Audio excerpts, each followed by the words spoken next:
Oi, oi, eu sou Shiruba e nesse vídeo você vai conhecer o paradoxo negro. A primeira visão do leitor é uma estrutura, talvez seja um hospital, talvez seja uma estação de metrô, mas isso não importa. O fato é que ali é o ponto de encontro de 4 pessoas. Entre os 4, 2 são mulheres e 2 são homens, cada um com traços físicos diferentes um do outro. Porém, a única coisa aparente que eles têm em comum são as vestimentas deles. Todos estão usando roupas pretas. Um homem tá usando terno, outro tá usando uma camiseta de manga longa, e as 2 mulheres estão usando vestidos. O rapaz de terno toma a frente e inicia a conversa, dizendo que é o primeiro encontro e que a vestimenta de todos confirma que ele tá no lugar certo. Logo depois disso ele se apresenta, dizendo que seu nome na internet é Taburo. O homem ao lado dele o cumprimenta e continua com as apresentações, dizendo que se chama Pitan. Então a apresentação se repete com as outras 2 garotas, que se chamam Baratie e Maruso. Depois de todos estarem devidamente apresentados, Taburo diz que eles podem ir àquele lugar. A jornada para o céu. Eles saem de carro e começam a se afastar bastante da cidade. Se afastam no nível que não é visível mais nenhuma construção, apenas árvores. E enquanto eles estão indo para essa misteriosa jornada para o céu, eles se questionam a maneira que eles iriam ir para o céu. Taburo diz que levou uma mangueira, para caso fossem usar o gás do carro. Pitan diz que levou com ele alguns remédios e que com ele será possível. Taburo acena com um sorriso, dizendo que certamente eles vão conseguir. Então ele questiona o motivo de cada uma daquelas pessoas ali presente no carro quererem deixar essa vida. E diz que se tornaram uma espécie de últimos companheiros um do outro, por meio de um site misterioso para pessoas com o mesmo objetivo que eles, chamado o paradoxo negro, e que por esse motivo cada um naquele carro deveria dizer o porquê está fazendo isso. Depois de um curto silêncio, Maruso, a garota de cabelos negros, começa a dizer o seu motivo. Ela começa dizendo que o motivo dela não é especial, que sente até um mal-estar de falar sobre. Ela diz que é por uma preocupação com o futuro. E também diz que o escritor chamado Uko Tagawa Ryunosuke também escolheu esse caminho por esse mesmo motivo. Ela diz que teve uma premonição e que no futuro muitos desastres acontecerão com seu corpo. E segundo ela, muitas das suas premonições se tornaram realidade. Taburo diz que ele já ouviu falar desse escritor que ela falou sobre.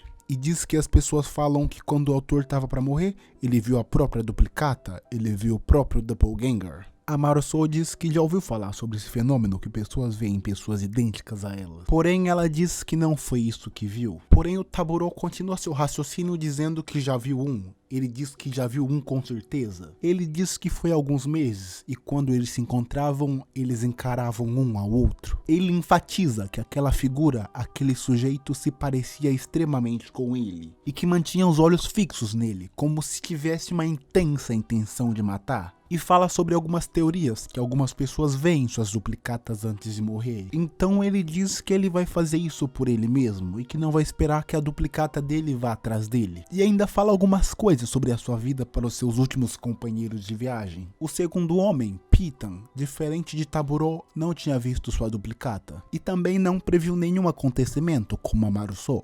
Porém, ele diz que mesmo não tendo visto uma duplicata, a história dele é bem parecida com a de Taburo. E diz que não viu uma duplicata dele, porque já existe alguém exatamente como ele. Ele começa comentando que é um grande engenheiro de robótica em uma faculdade. E diz que na época que trabalhava lá, eles tinham a tarefa de construir o melhor robô humanoide do mundo. Então ele diz que o robô precisava de ter uma aparência, precisava de parecer com um ser humano. Então, por votação da maioria, a sua imagem foi eternizada no robô. Então ele se sentiu honrado por ter sua imagem eternizada num robô, num modelo de robô histórico. Mas por algum motivo ele começou a se sentir pequeno. Tudo que ele fazia, o robô Pitan era melhor. E que a sua existência se tornou desnecessária. Logo logo o robô vai ser exposto ao mundo por meio das grandes mídias. Então, antes desse momento, ele quer que seu verdadeiro eu desapareça desse mundo. A mulher ao lado de Maruso, que até esse momento estava em silêncio, depois de ouvir a história das pessoas ali, resolveu revelar a sua. E ela diz que a história dela também é sobre pessoas que se parecem. Ela diz que já existe um outro eu referente a ela,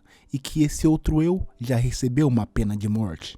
E para especificar melhor o que ela está dizendo, ela explica que esse outro eu que ela está dizendo é o eu do espelho. Taburo fica em dúvida ou não entendeu o que ela disse. Então, para ele entender melhor, ela explica que sempre que ela olha no espelho, existe uma vida ali crescendo por conta própria, e diz que ela já se imaginou dentro do espelho, desejando para si a sua própria morte. Então, para finalizar o raciocínio dela, ela tira o cabelo que tampa metade do seu rosto, e ali ela mostra aquela outra vida que estava crescendo nela, aquela outra vida que estava crescendo por conta própria. Então todos veem a outra metade do seu rosto, que até esse momento estava oculta. A Maruso faz um comentário e alguém ainda pergunta se esse é o motivo dela querer deixar essa vida. Então o Taburo ri e diz que aparentemente o tema desse grupo é existe um outro eu. Então a conversa tem seu final, porém a Maruso percebe um carro se aproximando. O carro começa a se aproximar, e quando ele vai ultrapassar, ela percebe que dentro daquele carro tem 3 pessoas idênticas às pessoas que estão ao seu lado. Então o carro ultrapassa, e ela se assusta, ela se espanta, e pergunta para os outros se eles também viram o que ela viu. Os 2 homens que estavam na frente dela ficam confusos, então ela repete em alto e bom som, dizendo que naquele carro que acabou de ultrapassar eles, tinham 3 pessoas idênticas a eles. O Pitan cogita a hipótese, porém o Taburo diz que pode ser imaginação dela, devido à conversa que eles tiveram há pouco tempo. E se ela realmente viu o que diz ter visto, os clones deles, as duplicatas, também combinaram de se encontrar. A Maruso comenta com a Baratie, porém ela ri da cara dela. E quando a Maruso ia olhar pra frente, ela desvia o olhar, e seus olhos se encontram com o espelho da frente. Porém ela repara que ao seu lado não tem ninguém.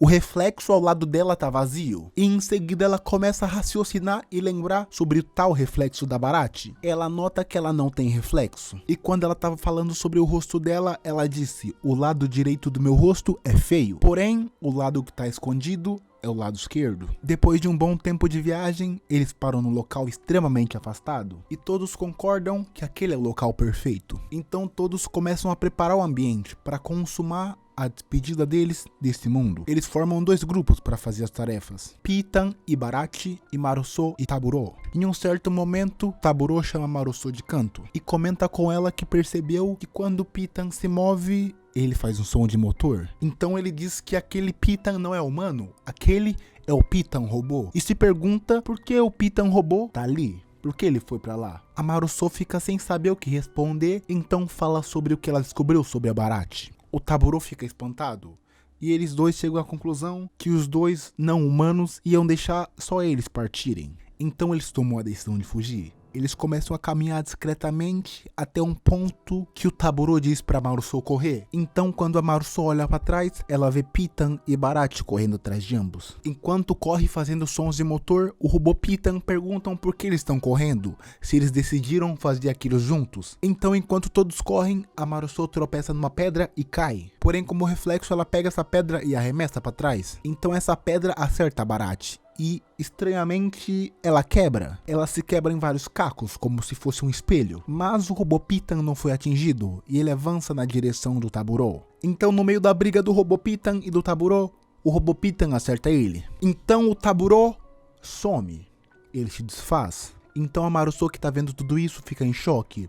E o robô Pitan não entende nada e diz que o Taburo não era humano. Porém, o robô Pitan avança para cima da Maruso, que foge do mesmo. Enquanto ela foge com o robô Pitan a perseguindo, ela encontra um carro. E quando ela olha dentro desse carro, ela encontra o verdadeiro Pitan, Taburo e Baratie. Ela, em desespero, pede ajuda para os mesmos, que reclamam, porém saem do carro. Quando o robô Pitan se aproxima, as pessoas percebem que ele está ali, o robô Pitan. Inclusive, o Pitan de verdade vê ele. Então, o robô Pitan dá meia volta e foge. O verdadeiro Pitan se pergunta do porquê ele tá ali, que ele devia estar numa universidade, naquela faculdade que ele trabalhava. E o Taburo pergunta quem é aquela garota que ele acabou de conhecer. Então a Maruso se apresenta, e o Taburo automaticamente reconhece ela, e diz que pensou que ela tinha desistido da ideia. Porém a Maruso responde dizendo que ela não tinha desistido, e que ela tinha se encontrado com a duplicata de todos eles ali. E assim se encerra o primeiro capítulo do Paradoxo Negro. E caso você queira conhecer outros mangás de histórias de terror ou horror, vai estar aparecendo aqui na tela 2 vídeos que eu fiz sobre 2 mangás muito bons de terror.